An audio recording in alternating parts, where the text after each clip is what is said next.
तो थोड़ा सा आप बेसिक थोड़ा देख लीजिए बच्चों कि कैसे होता है।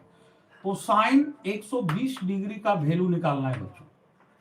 तो इसका वैल्यू निकालने के लिए हम क्या करेंगे, तो इसको दो तरह से निकाला जा सकता है बच्चों। एक तरीका आपका ये है साइन, अब हमको 120 डिग्री का निकालना है बच्चों। तो आपको करना क्या है, 180 डिग्री से कंपेयर करना है बच्चों। अगर 90 से ज्यादा है तो एक तरीका हम बता देते हैं बच्चों, अगर 90 से ज्यादा है तो आप कंपेयर 180 डिग्री के साथ कर सकते हैं या 90 से भी कर सकते हैं।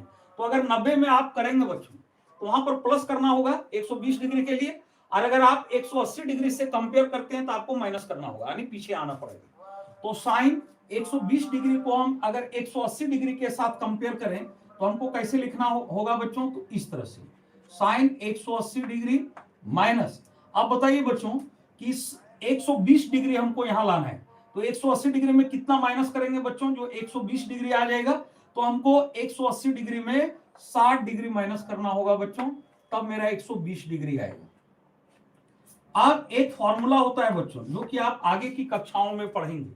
तो साइन 180 डिग्री माइनस थीटा, यहां पर आप इसको थीटा मान लेंगे बच्चों। तो sine 180 degree minus theta equal to sine theta ही होता है बच्चों। तो कॉम्प्लीमेंट्री एंगल क्लास 10 में आपको पढ़ना था बच्चों, कॉम्प्लीमेंट्री एंगल्स ऑफ त्रिकोणोमेट्रिकल रेशियो का, जो हम आपको बता दिए थे।